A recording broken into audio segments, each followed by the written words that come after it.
Welcome to Cuddle Soft Quilts Learning Center. In this segment, we're going to talk about critter blankets. These great little critter blankets, they are the best loved gift you can give, and they're original because you can't buy one. I actually discovered these. I'd gone to Cabela's with my husband, and there was not a lot to look at Cabela's.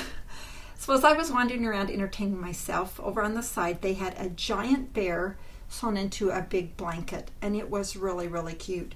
So as I stood and looked at them, I thought, I bet I could do that on a smaller scale. So I came home and found these are some great little critters from Thai. These are the Pluffies. They cut up really well, and they have been wonderful. I know lots of babies that love their little critter blankets. So I'm going to show you how to do those today. We start out with a 20-inch square. I want you to notice as we get this ready, this is the stretchy side and this is the straight side.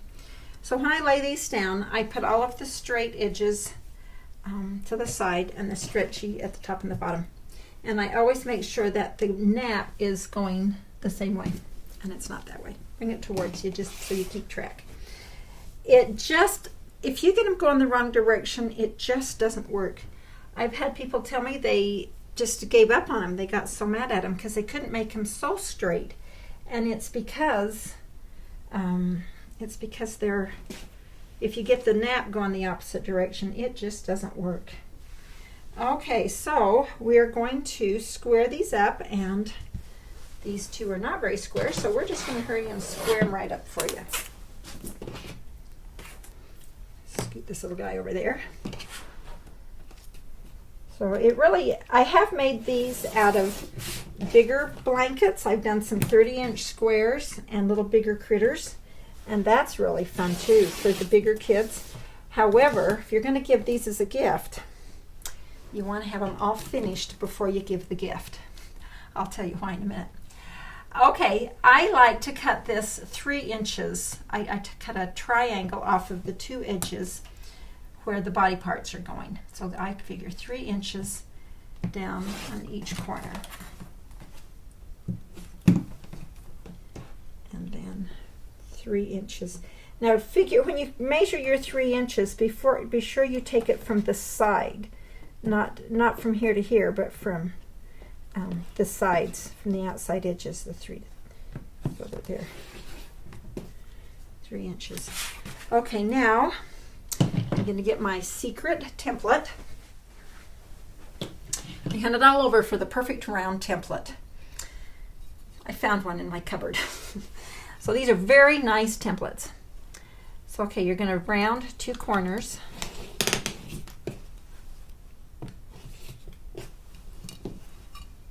And off. We're just going to round these 2 corners.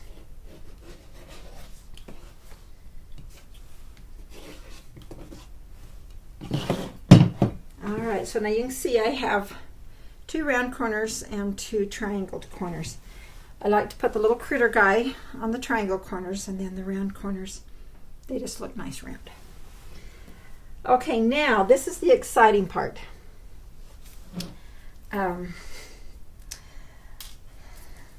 This is surgery. I like to cut them apart right through the center. And be sure you cut it so that you're right in the center, because this is your only seam allowance. So on the Thai critters, they have kind of a long body.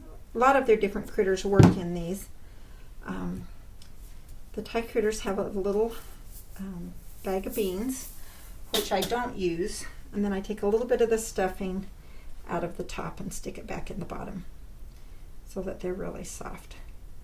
Then I just take a needle and thread, and I use a quilting thread, like a hand quilting thread that's just a little bit stronger, and then I baste this shut so that the parts are they're sewn in tight enough that you're not going to lose your stuffing, and you can get an exact measurement.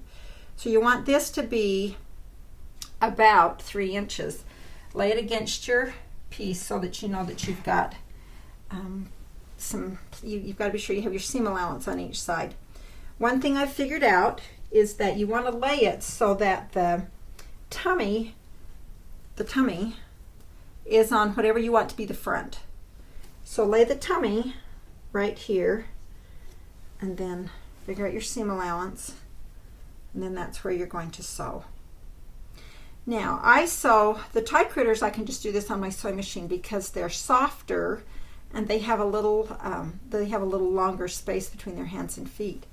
Shannon Fabric has come up with these wonderful little critters that are made out of their own fabrics, and I love these little critters because of their cute personality and the way that they're built, but they have such round little bodies that they're a little harder to sew in, especially to get it under the sewing machine. So just with the other ones, I cut them in half and I baste them shut, but then I hand sew the little critter part to the backing. Now, for some of you, that may work better than fighting it on these critters as well, because it is a tight fit to get that under your sewing machine. Zipper foot helps. Just be sure, or just move your needle position over to the outside edge. But if it's easier for you, just use that good hand quilting thread again and hand baste that to your backing. And then I bring the other half back up so that it's right, and then hand baste that again. And use a few pins so that you get it exactly where you want it. But that is an easier solution if you are having trouble getting it to fit under your sewing machine. Okay, so the first step is you get your two little critters sewn together. Okay, so now that we've got our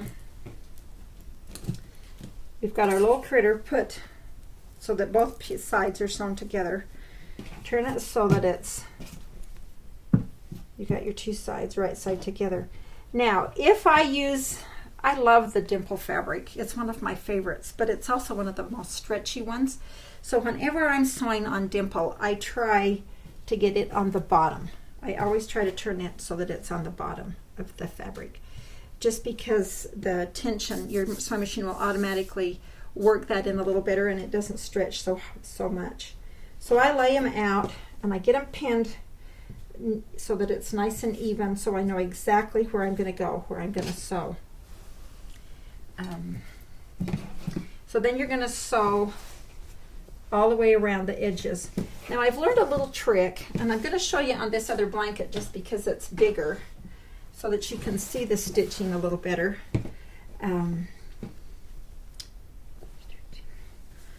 The lady from the Janome machine lady showed me this trick, and it works for everything.